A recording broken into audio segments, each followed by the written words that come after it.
Hello, everyone. This is Hemang Shah, your friend at Innovation, Sports, and Life. Today, I have with me Bob Burg.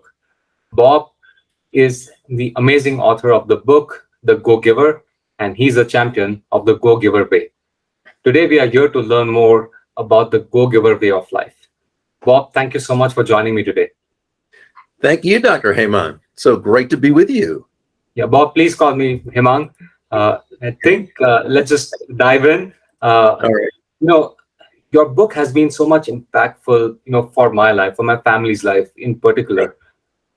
And, it has, some timeless principles that we all can apply no matter which field we are working in. But, instead of me talking about it, I'd rather have the author of the book, just share like what is the Go Giver or what is the Go Giver way? Sure. Well, the book itself is a brief parable, so it's in the form of a story, and it was co-authored with John David Mann, who's a wonderful writer and storyteller. He was really the lead writer, and it's about a young, ambitious, aggressive, up and coming, but very frustrated young salesperson by the name of Joe, who learned some lessons throughout the story that basically teaches him that shifting your focus, and this is really, I think, the key, shifting your focus from getting to giving. And when we say giving in this context, Hemang, we simply mean constantly and consistently providing immense value to others, understanding that doing so is not only a more pleasant way of conducting business, a more fulfilling way of conducting business, it's also the most financially profitable way as well. And, not for any kind of way out there, woo-woo, magical, mystical type of reason. It actually makes very logical, very rational sense.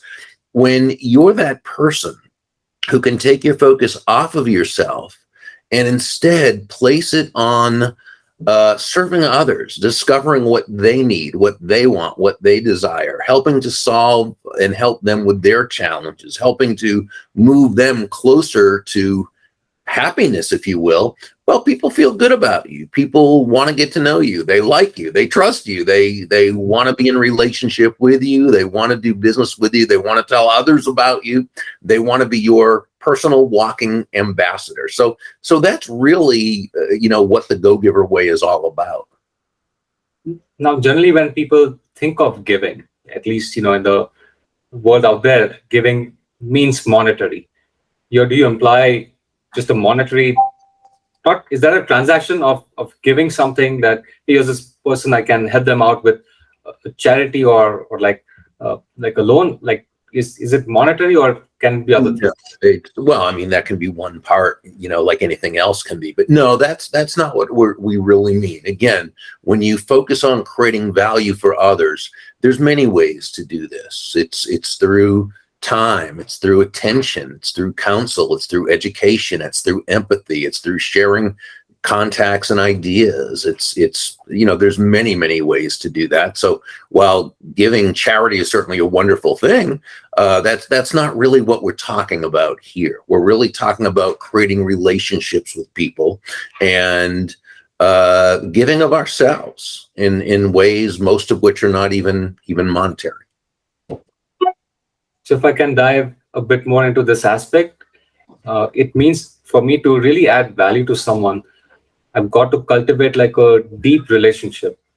Like it can't just be shallow things where I'm like, okay, I helped someone or I did one tiny thing for someone and got things going. For me to truly impact someone's life, I've got to, see what their world looks like and then figure out a way to help them get ahead. Is that correct? That's a wonderful way of looking at it. And to the degree that you do that, that's the degree that you are going to cultivate that relationship, and you're going to create those know, like, and trust feeling toward you. Sure. So, Bob, in your book, you describe 5 principles. Can you just give us like a quick recap of what those 5 principles are? Sure. The 5 principles are the laws of value, compensation, influence, authenticity, and receptivity. Law number one, the law of value, is all about the experience itself that you provide another person. And this is from, this starts when you first meet that person, whether it's through an inbound inquiry on your website, or a call, or an outbound call, or you meet them at a local event, or wherever you happen to, or through a referral, wherever you meet, wherever and however you meet that person, through the relationship building process, through the follow-up and the follow-through, through the sales process, the referral process, what have you. It's always looking for ways to make that other person's life better and to make the experience, something very unique. And that's really what the law of value is all about, to the point that by the time they do buy from you, let's say that happens, they have received more in value than what they've paid, while you've also made a very, very healthy profit. So in any free market-based exchange, simply meaning no one's forced to do business with anyone else, both people do it on their own volition, there should always be two profits: the buyer profits and the seller profits, because each of them come away better off afterwards than they were beforehand. The second law is the law of compensation. This says your income is determined by how many people you serve, as well as how well you serve them. So where law number one talks about all the value you provide, it's also understanding that value represents your potential income. Law number two represents your actual income, because it's about how many lives you impact with that exceptional value. Law number three is the law of influence. This says your influence is determined by how abundantly you place other people's interests first, not in a self-sacrificial way, not in a way that harms you, not in a way that makes you a martyr or a doormat, not at all. It's simply understanding, as we've alluded to a couple of times, that one of the big lessons that Joe, the protege in the story, learned from several of the mentors was what they call the golden rule of business. And that is that all things being equal, people will do business with and refer business to those people they know, like, and trust. And, there's just no faster, more powerful, or more effective way to elicit those feelings toward you from others than by genuinely moving from that I focus or me focus to that other focus, looking for ways to, as Sam, one of the mentors in the story, advised Joe, make your win all about the other person's win. Law number four is the law of authenticity. This says the most valuable gift you have to offer is yourself. In this part of the story, Deborah Davenport shared that all the skills in the world, the sales skills, technical skills, people skills, as important as they are, and they are all indeed very, very important, they're also all for naught if you don't come at it from your true, authentic core. But when you do, when you, as we like to say, show up as yourself, day after day, week after week, month after month, people feel comfortable with you. People feel safe with you. And why wouldn't they? They know exactly who they're getting. They know who you are. They know you stand for something, and they know what you stand for. And this really, increases that ability for trust to take place and to be maintained. And then there's law number five, which sort of brings it all together. This is the law of receptivity. And the law of receptivity says the key to effective giving is to stay open to receiving. And this is really nothing more than understanding that, you breathe out. Well, you know what? You've also got to breathe in. It's not one or the other. As human beings, we breathe out carbon dioxide. We breathe in oxygen. We breathe out, which is giving. We breathe in, which is receiving. Giving and receiving are not opposite concepts, even though the world around us would have us think that they are. The negative, very anti-prosperity messages we get from the world around us, would make you think that that rich people are bad. Anybody who succeeds in business did so by theft or by treating others bad, or, and hey, it's a big world out there. There's plenty of people who do bad things, but typically that's not the case. I mean, if you look at most people who've able to created a sustainably successful business, they did it through because remember, especially to the degree that a free market is allowed to operate, no one's forced to do business with anyone else, right? So they're not going to do business with you because you want the money. They're going to do business with you because they believe it's going to be beneficial for them to do it, right? And so most people who make a sustainably very, very good living do so because their focus has been on the giving, but they've also allowed the receiving. So that's the key, that money is simply an echo of value. It's the thunder to values lightning, really, which means that the giving must be the focus. That comes first. The value you receive is a natural result of that. So this is why we say that giving and receiving are simply two sides of the very same coin, and they work in tandem. You got to focus on the giving, then allow yourself to receive. This is really a law of nature, right? We plant before we harvest, right? We sow before we reap. Well, we give before we receive.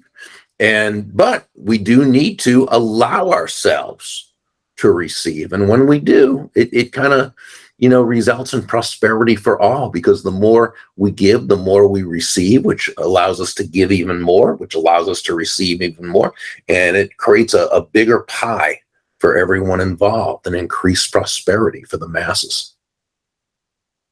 Bob, what you describe is very impactful. And, I'm an engineer first. I've been one, I guess, all my life.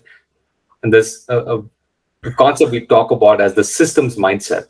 And Diane, I think, just expands that probably at the life level, that, you want to add value to others. You got to think of end to end, but you also got to sustain yourself. You got to sustain your energy. And until you get that feedback, which could be in the form of compensation, it could be other things that you receive. It could be fuel for your body. Absolutely. So if you are not able to run, how will you help others run? And how will you help others, drive that impact? Exactly. Yeah, great point. Yeah. So Bob, I guess coming also again from an engineer's mindset, there are some things in the value from an implementation side, which are a bit easy to do and easy to measure, I would say. For example, compensation, right? You can look at your annual financial statements and say, okay, here's what I did, here's how I can do better, and so on. Yes. How do I measure, let's say, the value I'm adding to someone? Is there like a scorecard you suggest? How do I implement that in my life? Well, I think what happens is that the value you add to others' lives comes back to you in the form of financial compensation. So, you know what I'm saying? So it's really, I'm trying to, I have his book up there. And I'm looking to see it. It was, it was the rabbi who wrote "Thou Shalt Prosper," and I'm just not thinking of his name right now. I have his book right up there. I'm so sorry. Rabbi Daniel Lapin, who said that money is sort of a certificate of thanks for the value you've provided me, right? So, I buy something from you because I believe it's of great value, right? It's certainly more value to me to buy it than it is to not buy it, right? It's something I want. It's something I maybe need. It's something I desire. I want it more than I want the money, right? So I exchange it with you. So these dollars or rupees or whatever, it doesn't matter, whatever or euros or pesos or whatever the currency, okay, is simply a certificate of thanks for adding value to my life. And that's how we can measure. That's how we can measure in a logical, rational way the value we're providing. How many people's lives are we impacting in such a way that they are willingly exchanging their money for the value that they're receiving from us? Understood. Thank you. Thank you for that. Thank you.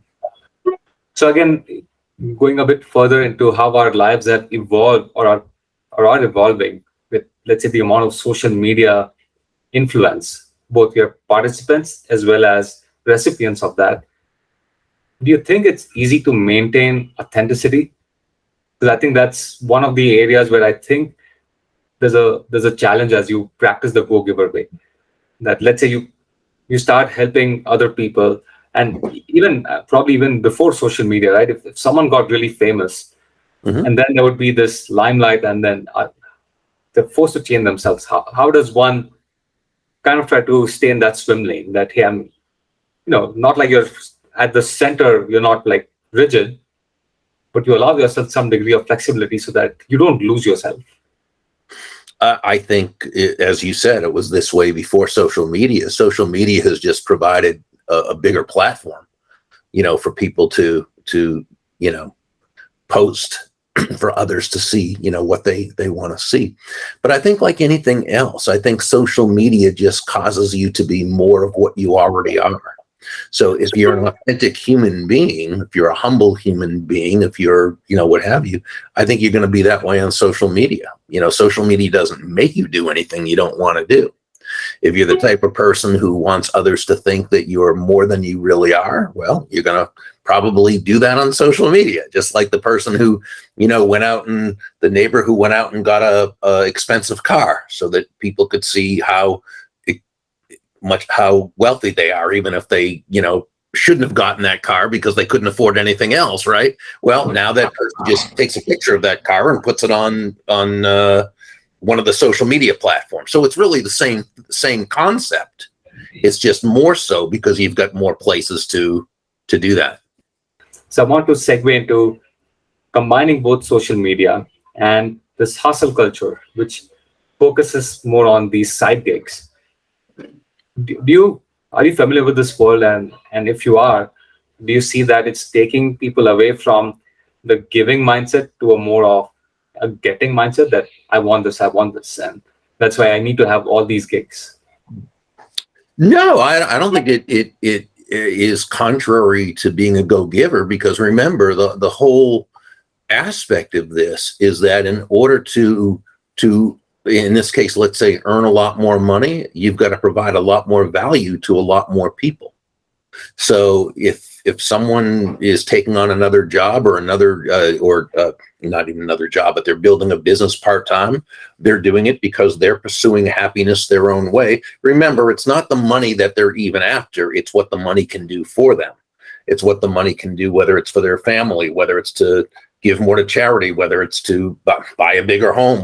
People pursue happiness however they see fit, as long as they're not doing anything illegal, unethical, or immoral. That's not for us to judge. It's for us to understand that people all value different things differently. I have no issue with that at all. I think that's a great thing. It's the point, though, is that in order for them to succeed, they've got to find a way to bring value to the marketplace.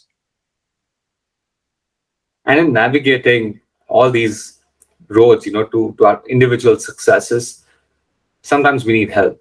I would say all the time we need, or we don't need someone that's just tagging along with us all the time, but we need advisors, we need mentors. Sure. What do you suggest are the best ways to find a mentor?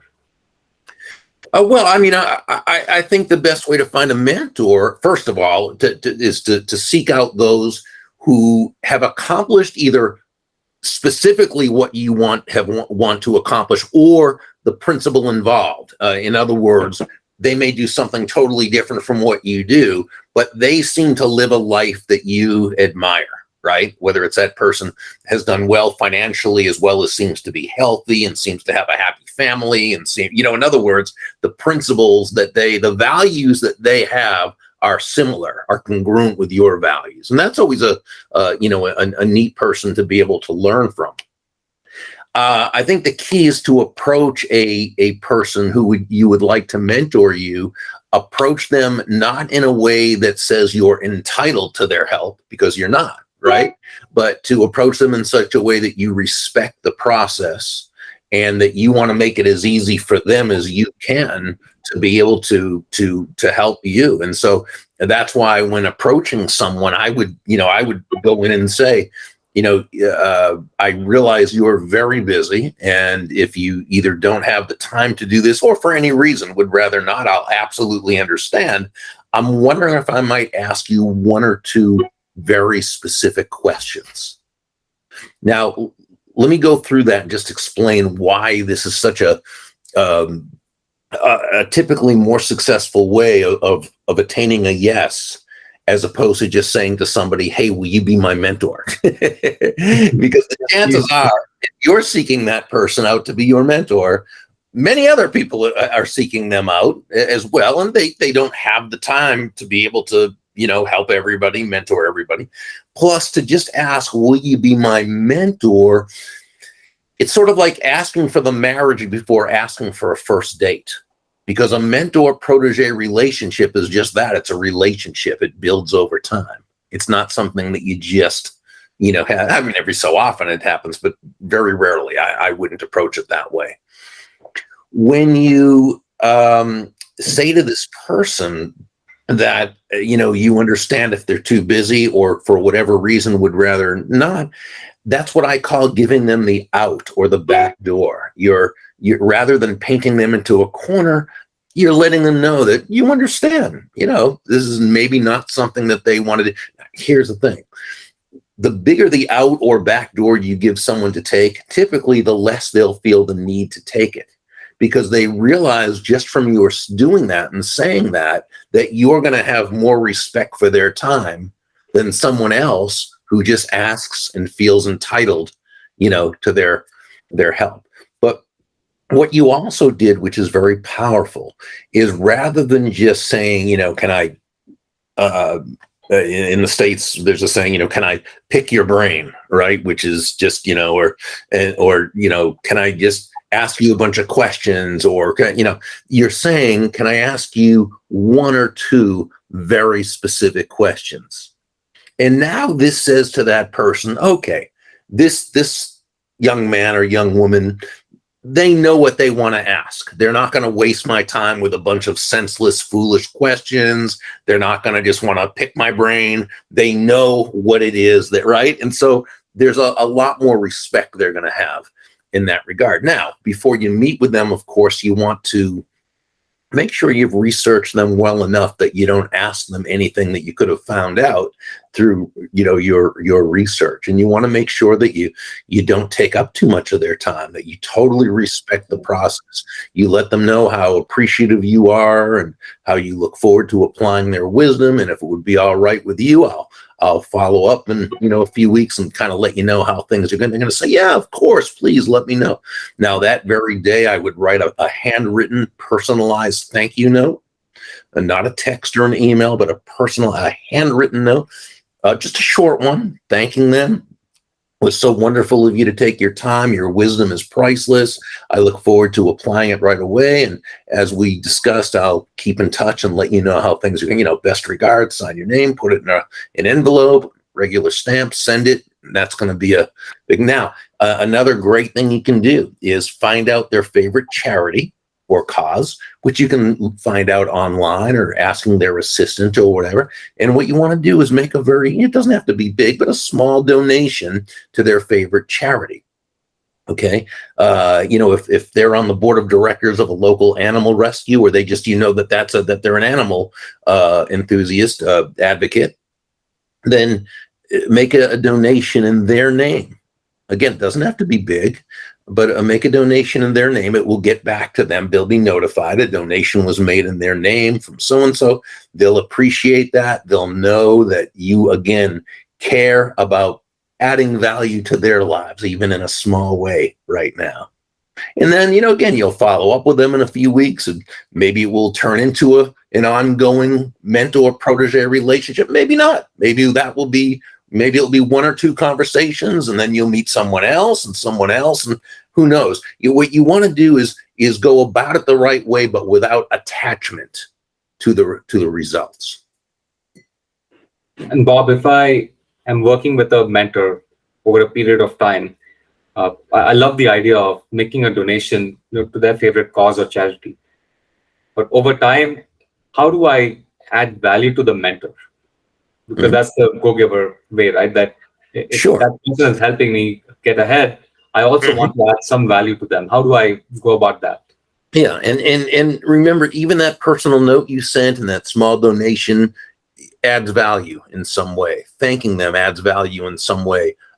Doing what they suggest and being successful adds value to them in some way. But you can go above and beyond that. You may have a skill set that they don't have. You may be great with with coding or the internet or whatever it is, and you know that their website could use kind of some help, right? And so you volunteer to just do that for them. You don't charge them for it. You do it because you'd like to add some value to them, or you maybe are able to introduce them to somebody who might be able to in some way serve them. There's lots of ways as you go along, but typically in a mentor protege relationship, it is understood that that person is in a greater position right now to do for you than you are to do for them. But you still always want to keep in mind what you can do for them. And a lot of it just has to do with the gratitude that you express. Okay. And making them look good through being a good student. And then, of course, you will end up doing the same for someone else one day. And that's how we all kind of just, expand the world and expand prosperity for all.